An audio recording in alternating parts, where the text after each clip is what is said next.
미국에 하이렘이라는 소년이 있었습니다. 그의 부모가 그를 양육하는 것이 귀찮아서 어린 나이에 상관학교에 보냈습니다.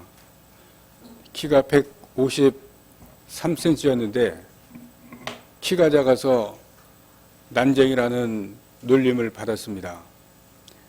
상관학교에 졸업했는데 인관을 했지만 키가 작고 그래서 군대에서도 오래 복무를 하지 못하고 제대를 했습니다.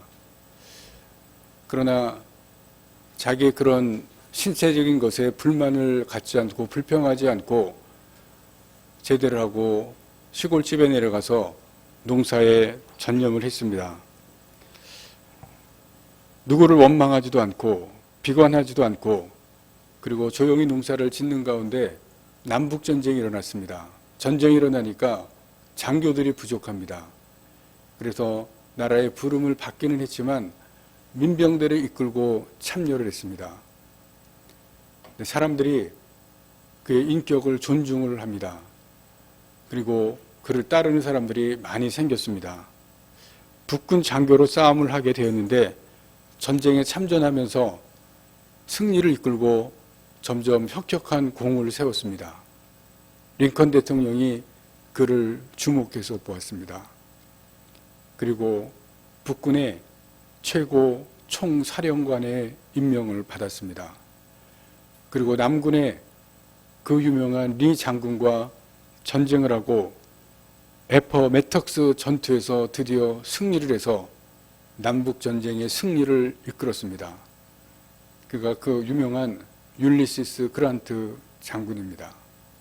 그리고 여기에서 머물지 않고 미국의 제18대 대통령이 되었습니다. 이스라엘의 유명한 여성 수상이 있습니다. 건국의 어머니이기도 한 골다 메이어, 철의 여인이라고 첫 번째 불려진 여인입니다. 그가 수기에 이렇게 기록한 것이 있습니다. 나는 어렸을 때부터 하도 못생겨서 사람들로부터 업신여김을 받았다. 심지어는 부모도 나를 시원치 않게 여겼다. 그래서 공부나 해야겠다고 열심히 공부했고 결국은 오늘의 정치가가 되었다. 6살 때 미국으로 이민을 갔습니다. 영어를 하나도 몰랐는데 학교에 입학을 하게 되어서 영어를 열심히 공부하고 공부에 매진해서 졸업할 때는 수석으로 졸업을 했다고 합니다. 링컨 대통령도 몸이 깡 마르고 얼굴도 말랐습니다. 키가 크고 다리도 얇고 그래서 고릴라라는 별명을 가지게 되었습니다. 얼굴에 수염을 가진 것은 여러분 아시는 것도 얼굴이 못생겨서 수염을 기르면 좋겠다고 해서 수염을 기르게 되었습니다. 소크라테스도 얼굴이 못생겼고 눈이 작은 데다 키가 작은 데다 눈도 작았습니다. 백범 김구 선생님은 과거에 낙방한 후에 인생길을 어떻게 살아야 될지 찾다가 아버지로부터 이런 얘기를 들었습니다. 내가 큰 일을 하려면 사람 보는 법부터 배워라. 그래서 배운 것이 관상입니다. 관상을 배우다가 자기 얼굴을 봤습니다. 그런데 자기 얼굴, 관상, 외모를 본 후에 실망했습니다. 생긴 대로 운명이 결정된다면 내 운명은 성공할 운명도 아니고 희망이 보이지 않았습니다. 김구가 외모에 집착하지 않고 다시 공부하고 그리고 위대한 정치가가 된 것은 다음과 같은 글을 읽고 나섭니다. 얼굴 모양이 잘생긴 것은 몸이 건강한 것보다 못하고 몸이 건강한 것은 마음이 바른 것만 못하다. 여러분 지금 우리 사회는 외모를 보고 다 판단합니다. 너무 외모에 집착하고 모든 것을 외모에 집중하는 것을 보게 됩니다. 직장 면접을 보면 외모에 많은 것을 사람들이 보면서 판단하는 것을 보게 됩니다.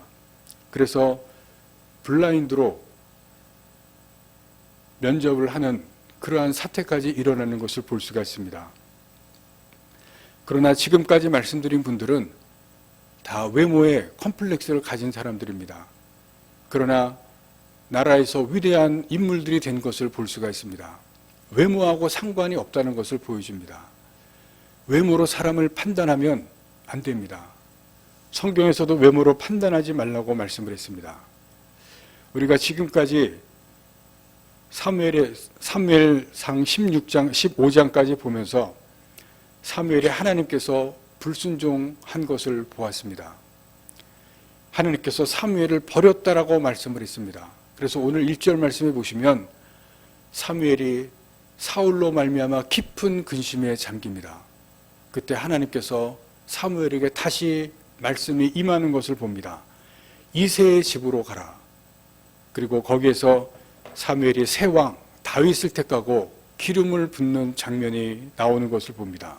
드디어 다윗이 이스라엘 역사 가운데 등장하는 이 무대에 새로운 출발점이 시작되는 것이 오늘 본문의 말씀입니다. 오늘 본문은 우리에게 하나님에 대해서 한 가지를 가르쳐 주시는 것이 있습니다. 하나님은 사람과 다른 분이다. 중요한 가르침입니다. 하나님께서 어떻게 다르신지를 우리가 말씀을 통해서 봅니다. 오늘 본문에서 사무엘이 다윗의 아버지 이새의 집으로 찾아갑니다. 그리고 거기에서 제사를 드리는데 이새의 아들들 그리고 이새의 다 같이 초청을 합니다. 사무엘이 아들들이 하나하나 지나가는데 첫 번째 아들 엘리압이 처음에 나오는 것을 보면서 이 아들이 하나님께서 택하신 사람이라는 것을 확신합니다. 그냥 믿는 것이 아니라 보자마자 확신합니다. 그때 하나님께서 사무엘에게 말씀합니다. 7절 말씀을 보겠습니다. 여호와께서 사무엘에게 이르시되 그의 용모와 키를 보지 말라. 내가 이미 그를 버렸노라. 내가 보는 것은 사람과 같지 아니하니 사람은 외모를 보거니와 나 여호와는 중심을 보느니라 하시더라. 여러분, 하나님께서 사무엘에게 어떻게 이런 말씀을 하셨을까요? 하실 수 있다는 것을 여러분 지난번에 우리 목요일날 수련회 하실 때 우리 권사님 모셔서 말씀하실 때 들으신 분들 다 이해를 하시겠죠. 하나님은 기도하는 사람에게 하나님의 음성, 하나님의 말씀을 들려주십니다. 여러분, 사무엘도 기도하는 사람이었기 때문에 하나님께서 그 자리에서 즉시 다른 사람은 모르지만 사무엘에게는 말씀을 하십니다. 근데 사무엘은 하나님의 말씀을 이렇게 듣습니다. 그런데 여기에서 이 7절 말씀에서 중요한 말씀을 합니다. 내가 보는 것은 사람과 같지 아니하니. 하나님이 보는 것, 이것은 사람과 다르다는 것을 말합니다. 하나님은 사람과 다른 분이다. 분명히 말씀합니다. 사람이 보는 것은 용모와 신장, 외모에 집중합니다. 여러분, 우리는 그럴 수밖에 없습니다. 우리가 처음에 만나는 사람을 볼 때 겉으로 들어가는 것만 보게 됩니다. 그래서 겉모습, 외모만 우리는 볼 수밖에 없고 그것으로 사람을 판단합니다. 사무엘도 하나님의 음성을 듣는 사람이지만 오늘 본문에 보시면 외모를 보고 판단합니다. 그래서 실수합니다. 장남을 처음 보았을 때 하나님께서 택하신 사람으로 확신합니다. 근데 하나님은 아니다라고 말씀합니다. 하나님의 사람도 외모를 보고 판단하고 실수하는 것을 보여줍니다. 5초의 법칙이라는 것이 있습니다. 여러분, 그런 책도 있습니다. 처음 사람을 보면 첫 인상을 보고 사람을 판단하는데 5초 걸린다고 그럽니다. 5초 안에 첫 인상으로 이 사람이 좋은 사람인지 이 사람이 별로 안 좋은 사람인지 판단하는데 단 5초 걸린다고 합니다. 5초 안에 판단이 든다는 것입니다. 그리고 5초 안에 그 사람을 판단하는 것이 계속해서 인상에 남고 계속해서 그 사람을 지배한다고 합니다. 이것을 다른 말로 또 초두 효과라고 하기도 합니다. 첫인상이 나빴다면 그 사람에 대한 이미지가 계속해서 나쁘게 지배를 합니다. 반대로 첫인상이 좋았다면 그 사람에 대한 이미지가 계속해서 좋습니다. 그래서 무슨 실수를 해도 그냥 넘어갑니다. 계속 첫인상이 좋았기 때문에 계속 좋은 이미지가 남기 때문에 실수해도 넘어가고 안 좋은 일에도 넘어갑니다. 근데 첫인상이 나쁘면 그 사람이 실수하면 바로 나쁜 말이 나갑니다. 나쁜 이미지가 계속 남았기 때문에 그렇습니다. 그런데 이 첫인상이 바뀌기까지는 몇 번을 만나야 되냐면 이 심리학자들이 실험을 했습니다. 몇 번을 만나야 첫인상이 바뀌느냐. 40번 정도를 만나야 첫인상이 바뀐다고 합니다. 계속된 만남이 40번 정도 만나야 첫인상이 바뀔까 말까 한다고 합니다. 캘리포니아 대학 심리학과 교수인 엘버트 나라비아라고 하는 사람이 상대방으로부터 받는 이미지를 실험을 했습니다. 무엇을 통해서 이미지를 받느냐? 언어, 말을 통해서 상대방에게 이미지를 받는 것은 7%밖에 안 된다고 합니다. 7%. 굉장히 낮죠. 아무리 말을 잘해도 거기서 받는 것은 7%밖에 안 됩니다. 그 다음에 청각, 어떤 듣는 것, 말을 포함해서 어떤 듣는 것은 38%, 가장 많은 것이 시각입니다. 55%. 그래서 처음에 보는 것이 가장 중요하다고 합니다. 55%. 미국의 한 법정 실험에서 첫 인상에 따라서 형량이 얼마나 바뀌나 실험을 했습니다. 최대 5년까지 형량이 바뀐다는 실험 결과가 나왔습니다. 판사들도 첫인상에 따라서 5년까지 형량이 높아지거나 낮아진다는 그런 실험의 결과가 나왔다고 합니다. 법정에 나온 사람이 첫인상 때문에 5년이 높아지기도 하고 낮아지기도 하는 이런 억울한 판결이 나왔다고는 결과가 있습니다. 그런데 여러분, 사람의 외모가 그 사람의 인격 정말로 다 드러냅니까? 외모가 그 사람의 인격을 다 드러냅니까? 그렇지는 않죠. 그것은 첫 사람의 외모, 인상, 첫인상이 사람에게 좋고 나쁘게 보여지기는 하지만 그 사람의 내면을 다 드러내는 것은 아닙니다. 그렇지는 않습니다. 사람의 외모로 판단하는 것을 조심해야 됩니다. 특히 교회에서는 우리가 더 사람의 외모로 판단하는 것을 조심해야 됩니다.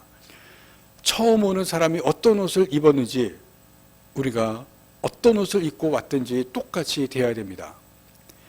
남루한 옷을 입은 사람의 마음속에 하나님을 향한 뜨거운 열정이 있는지 우리는 모릅니다. 좋은 옷을, 비싼 옷을 입고 왔는 그 사람의 마음속에 교만이 있는지 우리는 알 수가 없습니다. 그러나 하나님은 다릅니다. 하나님은 사람의 중심을 아시는 분이라고 여기에서 오늘 말씀을 합니다. 7절 말씀의 중심이라고 하는 이 히브리 단어는 사람의 전 인격을 말씀하시기도 하고 사람의 마음을 말씀하시는 단어입니다. 하나님은 사람의 마음, 사람의 전 인격을 다 보시는 분이라고 말씀합니다. 우리가 많이 들은 말씀이기도 하지만 이것을 너무나 쉽게 생각하지 마시기 바랍니다. 다 아는 사실이라고 그냥 넘어가지 마시기 바랍니다. 하나님께서 마음을 보신다는 이 사실은 참으로 두려운 말씀입니다. 무서운 말씀입니다. 우리의 행위를 아실 뿐만이 아니라 우리의 마음, 우리의 모든 것을 아신다는 말씀입니다. 겉으로 드러나는 것뿐만이 아니라 우리의 마음까지 아시기 때문입니다.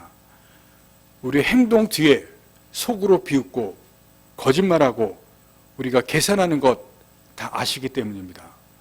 우리의 경건한 모습 뒤에 숨어있는 죄악까지, 우리의 음란한 모습까지, 우리의 경건하지 못한 모습 모두까지 다 아시기 때문에 그렇습니다. 이세 첫 번째 아들 외모는 훌륭했습니다. 사무엘이 보기에 왕이 될 만한 외모였습니다.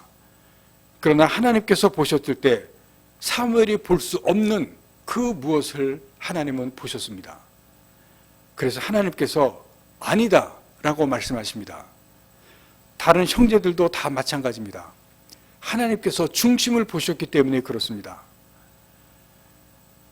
또 하나님께서 중심을 보신다는 사실은 이중성이 있습니다. 하나님 이 사실 앞에서 하나님께서 우리에게 두려운 말씀을 우리가 아는 것처럼 동시에 우리는 위로와 기쁨이 되는 말씀이기도 합니다. 왜냐하면 사람들에게는 초라하게 보이는 그러한 부분이 있어서 사람들의 관심의 대상이 될 수는 없지만 하나님께서 우리의 중심, 우리의 진실함을 아시기 때문에 그렇습니다.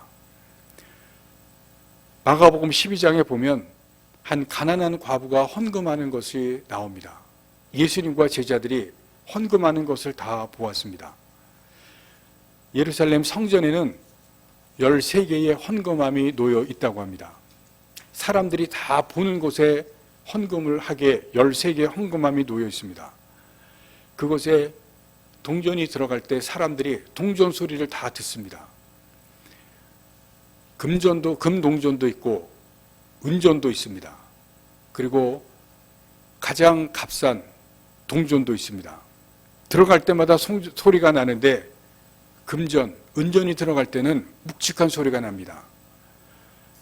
어느 나라나 가장 값싼 동전, 우리나라 지금 10원짜리 이런 동전이 들어갈 때는 아주 가벼운 짤랑거리는 소리가 납니다. 이 가난한 자부가 2렙돈을 헌금을 했다고 성경에 나옵니다. 이 렙돈은 이스라엘에서 가장 값싼 동전입니다. 우리나라의 10원짜리 동전 같은 동전입니다. 그것을 헌금을 했습니다. 저는 어려서 이 본문의 말씀을 설교를 들을 때 이 가난한 가부가 부끄러웠을 것이라는 설교의 말씀을 들었던 것을 아직도 기억을 합니다. 그러나 이 여인은 그렇지 않을 수도 있습니다. 왜냐하면 마음의 중심을 보시는 하나님을 믿고 이 헌금을 했다 그러면 그렇지 않을 수도 있습니다. 이 여인은 자신의 전 재산을 하나님 앞에 헌금을 할 때 마음의 중심을 보시는 그 하나님을 믿고 헌금을 했다면 기쁨으로 헌금을 했을 것이 분명합니다. 왜냐하면 내 전 재산을 드리고 헌금을 하는데 여러분 그 마음이 얼마나 기뻤겠습니까? 그 중심을 하시는 하나님 앞에서 헌금을 했다 그러면 여러분 이 여인은 부끄러운 헌금이 아니라 기쁨으로 헌금을 드렸을 것이 분명합니다. 내 마음을 보시는 하나님, 중심을 보시는 하나님 앞에 내가 전 재산을 드리고 헌금을 하는데 얼마나 기뻤겠습니까? 부끄러운 헌금이 아니라 다른 사람은 2 동전을 헌금을 하고 그리고 짤랑거리는 소리를 들으면서 손가락질을 할 수는 있었겠지만 이 여인은 기쁨으로 헌금을 드렸을 것입니다. 기쁨으로 드리는 헌금, 하나님 앞에서 그런 헌금을 드릴 것입니다. 중심을 보시는 하나님 앞에서 여러분 우리는 기뻐할 수 있고 담대할 수가 있습니다. 또한 남모르는 눌림을 흘리며 고통을 받을 때 하나님께서 위로를 해주실 수가 있을 것입니다. 이 사실을 기억하면서 중심을 보시는 하나님 앞에서 어떻게 살아가야 할까 여러분 깊이 생각하시기를 바랍니다. 오늘 본문을 보시면 7명의 아들이 다 사무엘 앞을 지나갈 때 사무엘이 말합니다. 하나님께서 이 아들들을 택하지 않으셨다. 아들 중에 각기 개성도 있고 장정도 있고 외모가 뛰어난 아들도 있었을 것입니다. 그러나 하나님 보시기에는 아니었습니다. 그런데 12절에 다윗이 사무엘 앞에 지나갈 때 하나님께서 말씀하십니다. 이가 그다. 내가 택한 그 사람이라는 말씀입니다. 그리고 더 이상 설명이 없습니다. 기름을 부으라는 말씀만 하시고 더 이상 아무 말씀도 없습니다. 그러면 하나님께서 다윗의 무엇을 보셨을까? 중심을 보시는 하나님이라고 말씀을 하셨는데 다윗의 무엇을 보셨을까? 궁금해집니다. 더 이상 아무 설명이 없기 때문에 성경을 보면 알 수가 없습니다. 그런데 신약을 가면 이 부분에 대해서 말씀하시는 부분이 있습니다. 수요일날 사도행전 13장을 보았는데 사도행전 13장에 보시면 하나님의 하시는 말씀이 나오는 부분이 있습니다. 사도행전 13장 22절에 하나님의 이런 말씀이 나옵니다. 내가 이새의 아들 다윗을 만나니 내 마음에 맞는 사람이라. 내 뜻을 다 이루리라. 하나님의 말씀입니다.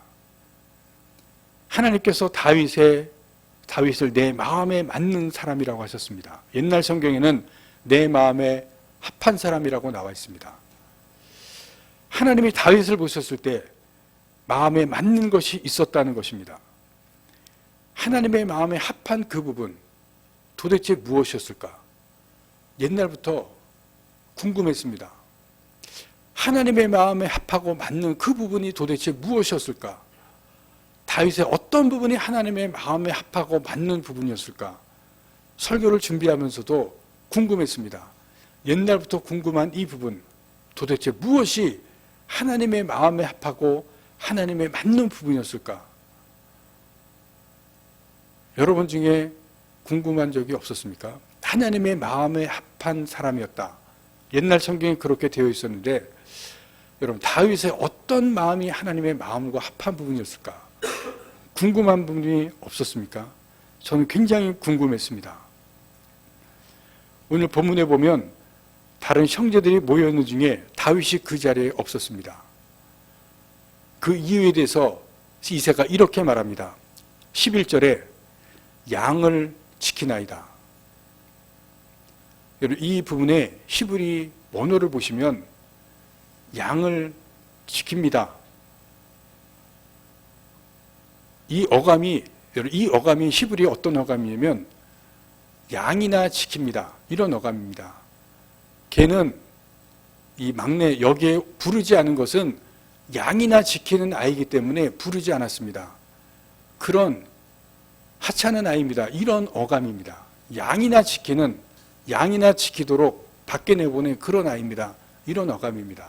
별 볼 일 없는 아이라는 것입니다.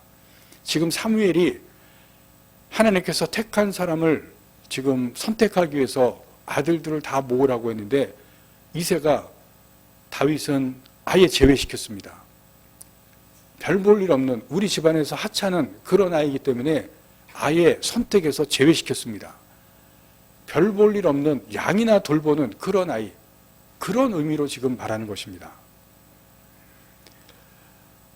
다윗은 지금 사무엘이 지금은 나이가 많습니다. 노종 선지자입니다. 하나님의 선지자가 자기의 집에 있는지 와 있는지 전혀 모릅니다. 하나님께서 택하기 위해서 자기 형들을 다 불렀는지도 모릅니다. 전혀 모르고 오로지 자기가 맡은 양들을 지킵니다. 지금 들에서 목동으로 양들을 지키는 그 일에 힘쓰고 있는 그러한 상황입니다. 무슨 일이 집에 일어났는지 전혀 모릅니다. 성경에는 다윗이 어떤 목자였는지 알 수 있는 그런 장면이 있습니다. 골리앗과 싸우기 위해서 다윗이 사울 왕 앞에 갑니다. 그리고 사울 왕에게 자기가 양을 지킬 때 어떤 일들이 있었는지 들려줍니다. 바로 다음 장 17장 34절 35절에 나와 있습니다. 제가 읽겠습니다. 17장 34절 35절입니다. 다윗이 사울에게 말하되 주의 종이 아버지의 양을 지킬 때에 사자나 곰이 와서 양떼에서 새끼를 물어가면 내가 따라가서 그것을 치고 그 입에서 새끼를 건져내었고 그것이 일어나 나를 해하고자 하면 내가 그 수염을 잡고 그것을 쳐 죽였나이다. 여러분, 지금 다윗이 양을 지킬 때 새끼 양입니다. 새끼 양을 사자나 곰이 물어가면 쫓아가서 사자나 곰과 싸웠다는 이야기입니다.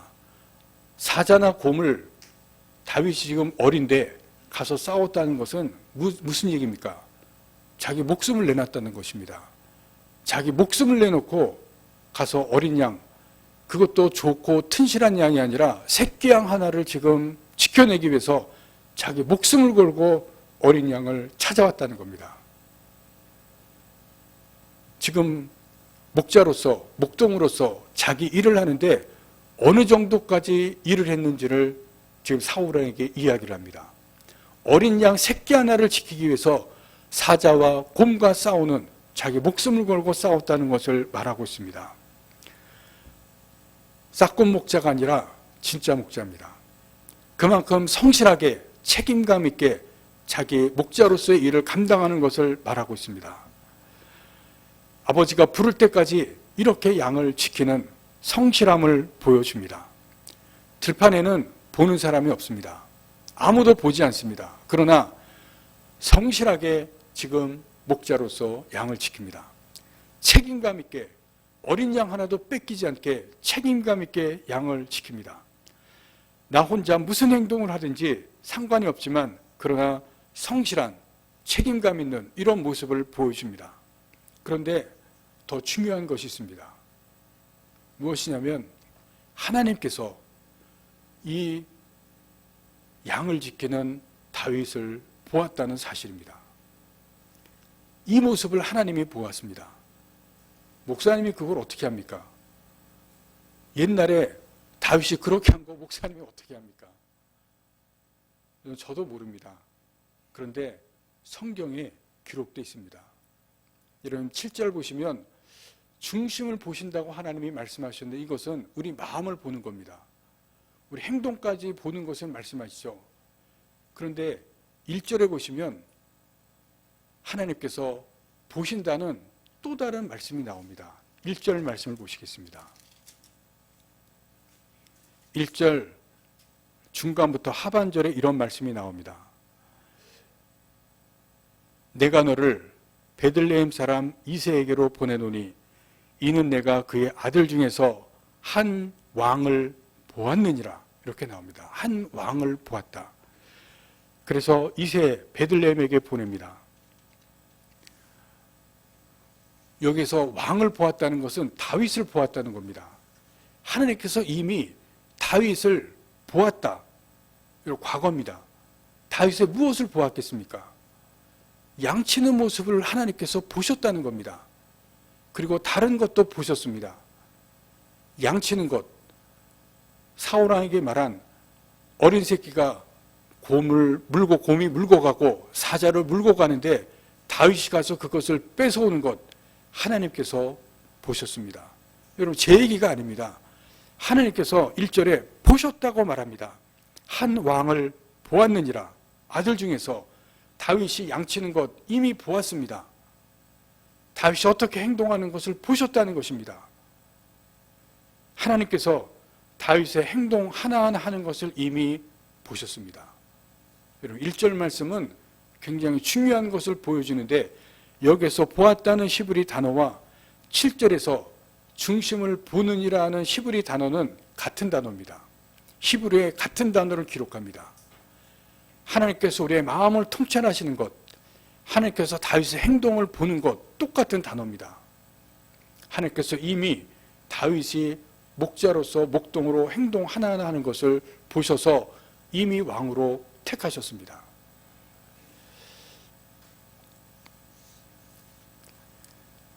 하나님께서 성실하게 책임 있게 행하는 다윗의 모습을 보시고 여러분 그것이 하나님의 마음에 맞았습니다. 그것이 하나님의 마음에 합했다는 것을 우리가 볼 수가 있습니다. 여러분 그런데 성경에 또 하나 놀라운 것을 볼 수가 있습니다. 우리 기독교인들 성도들이 좋아하는 말씀이 있죠. 시편 23절의 말씀, 23편 말씀입니다. 거기에 다윗이 하나님을 나의 목자라고 표현합니다. 여호와는 나의 목자다. 다윗이 왕이 되고 시간이 흐른 후에 나중에 나이가 든 후에 하나님을 어떻게 표현할까? 하나님을 마음을 헤아릴 때 하나님을 목자라고 표현합니다. 왜 목자라고 표현하겠습니까?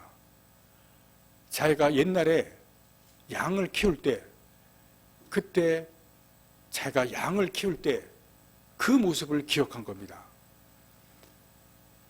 양을 키울 때 양들이 벗어나는 그리고 자기가 어린 새끼 양을 가서 책임 있게 키우는 그 모습을 보면서 하나님의 마음을 헤아려 본 것입니다. 그리고 하나님의 마음이 나에게 목자와 같은 마음이로구나. 그것을 헤아려 보고 하나님은 여호와는 나의 목자라고 그렇게 기록을 했습니다. 이 지역에서 우리가 성경의 세 부분을 함께 볼 필요가 있습니다. 오늘 본문과 사도행전 13장 22절과 시편 23편 이 세 가지를 여러분 함께 놓고 생각해 보시기를 바랍니다. 무언가 통하는 것이 있습니다. 다윗이 목자였고 하나님을 목자라고 했습니다. 그리고 하나님께서 다윗을 내 마음에 맞는 자다 그렇게 말씀하십니다. 목자의 마음, 이 부분에서 하나님의 마음과 다윗의 마음이 맞는 부분이 나옵니다. 하나님은 신실하신 분입니다. 택하신 사람을 반드시 책임지십니다. 목자의 마음입니다. 다윗은 성실한 사람이었고 책임 있는 사람이었습니다. 진짜 목자입니다. 하나님께서 그런 다윗을 보셨고 다윗의 그런 마음을 보십니다. 그리고 다윗이 하나님의 마음과 맞았던 것을 성경에서 사도행전 13장 22절에서 말씀하시고 있습니다. 우리가 여기서 하나님께서 왜 다윗을 하나님의 맞는 사람으로, 마음에 맞는 사람으로, 마음에 합한 사람으로 택하셨는지를 볼 수가 있습니다. 그런데 하나님은 다윗만 보는 것이 아니라 그 형들도 보았습니다. 형들만이 아니라 그 시대의 다른 사람들도 보았을 것입니다. 그래서 하나님께서 많은 사람들을 보는 가운데 다윗을 택했고 하나님의 맞는, 마음에 맞는 사람이라고 하나님께서 말씀하십니다. 그들만 보는 것이 아니라 오늘 우리도 보고 계십니다. 우리가 하는 행동을 보시고 우리에게 맡겨진 일들로 보고 계십니다. 성실하게 하는가, 무성의하게 하는가, 책임 있게 하는가, 대충 하는가, 묵묵히 일을 하는가, 불평하는가, 자기를 드러내는가, 겸손한가, 다 보고 계십니다. 몇 년 동안 부목사로 계시던 어떤 목사님이 있었습니다. 어느 날 그 목사님이 기도하기 시작했습니다. 하나님, 저도 이제는 단독 목회를 하고 싶습니다. 좋은 교회를 만나게 해주십시오. 그렇게 기도를 하던 어느 날 몸에 이상이 생겼습니다. 피부에 뭔가 부스럼 같은 것이 생겨서 병원에 갔습니다. 근데 그 부스럼이 그냥 부스럼이 아니라 피부암이었습니다. 점점 피부가 이상하게 되고 얼굴까지 피부암이 번져서 얼굴도 변형이 생겼습니다. 근데 바로 그때 신학교 동기 중에 한 명이 미국에 유학을 가려고 결정을 하고 교회에 사임을 했습니다. 그리고 교인들에게 바로 그 목사님 한번 초청을 해서 후임을 찾으니까 그 목사님을 초청을 해서 설교를 한번 들어보라고 했습니다. 후임자를 찾고 있던 교인들이 그 목사님을 모셔다가 설교를 들었습니다. 그리고 설교가 끝난 후에 이제 위원회가 모여서 회의를 했습니다. 위원들 대부분이 같은 의견을 냈습니다.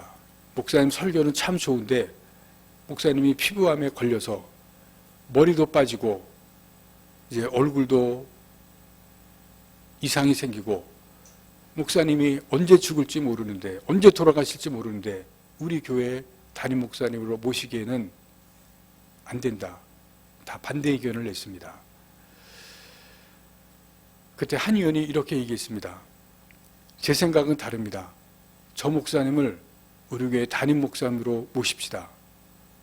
이제 다른 사람들이 다 저 사람 미친 사람 아닌가 그런 모습으로 다 쳐다봤습니다. 근데 그 사람이 계속해서 이런 이야기를 했습니다. 우리가 그 목사님을 모시면 언제 돌아가실지는 모르지만 진실된 선교를 들을 수가 있을 것 같습니다. 단 한 번 설교하고 돌아가신다고 해도 저는 그런 설교를 듣고 싶습니다. 저 목사님을 우리 교회 담임 목사님으로 모십시다. 그 얘기를 듣자 위원회가 갑자기 분위기가 다 바뀌었습니다. 그래서 그 목사님을 담임 목사로 모시기로 결정을 했습니다. 목사님이 자기를 담임 목사님으로 모시겠다고 소식을 듣고 너무 기뻤습니다. 그래서 기도원에 가서 기도를 드렸습니다. 딱 한 가지 이 기도를 드렸다고 합니다. 하나님, 저 같은 암 환자를 초빙해 준 이 교회가 얼마나 아름답습니까? 이 아름다운 교회에 좋은 담임 목사를 보내주십시오. 그리고 이제 그 교회 가서 목회를 하는데 매일같이 마지막이라고 생각하고 교회를 섬겼습니다. 매일같이 마지막으로 생각하고 이제 설교를 했습니다.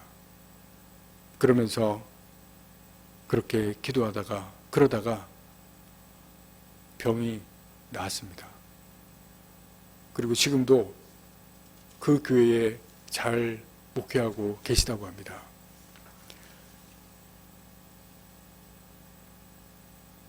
오늘날 얼마나 많은 사람들이 여러분 우리나라에서 외모만 보다가 관계가 틀어지고 나빠지고 있습니까? 여러분 그게 현실 아닙니까? 그런데 한 사람이 목사님의 중심을 보았습니다. 하나님의 마음으로 그 중심을 보았습니다. 그리고 목사님이 하나님 앞에서 하루하루 성실하게 최선을 다했습니다. 하나님도 그 마음의 중심을 보았습니다. 여러분 하나님의 저울로 우리를 달아보십니다. 여러분 하나님이 저울을 가지고 계시고 여러분 그 저울은 우리를 달아보십니다. 하나님께서 주시려는 자리가 있는데 적합한지 보시는 겁니다. 하나님께서 맡기려는 일이 있는데 적합한지 보십니다. 지금보다 더 귀한 일, 그 일을 맡겨도 되는지 달아보고 계십니다. 우리 직장, 하나님께서 내게 맡겨주시려고 하는 일, 여러분 그 일이 결정되는 그 일이 직장에서 결정되고 또 사람들이 결정하는 것 같지만 그 일은 직장에서도 또 사람들이 결정하는 것이 아니라 최종적으로 결정하는 것은 하나님께서 결정하십니다. 여러분 이거 아셔야 됩니다. 그 결정에는 하나님께서 나의 중심을 보시고 내 행동을 보시고 내 삶을 보시고 내가 어떻게 살아가는가 그것을 보고 결정하십니다. 내 삶에서 최선을 다하는지 내가 성실하게 살아가는지 여러분 그것을 하나님께서 보시고 결정합니다. 여러분 다윗처럼 내 삶에서 성실하시고 책임을 다하시고 최선을 다하고 살아가시기 바랍니다. 무엇보다도 중요한 것은 여러분 내가 하나님 앞에서 성실한가 여러분 그것이 가장 중요한 것을 아시기를 바랍니다. 사람이 보든지 보지 않든지 상관없이 그렇게 살아가시는 것이 여러분 얼마나 중요한지 오늘 말씀을 통해서 아시기를 바랍니다. 하나님께서 다윗을 택하신 것처럼 언젠가 그런 사람을 택하십니다. 하나님께서 다윗을 사용하신 것처럼 언젠가 그런 사람을 택하시고 사용하십니다. 여러분께서 하나님께서 보시고 하나님께서 택하심 받는 그러한 귀한 사람들 되시기를 바랍니다. 기도하시겠습니다.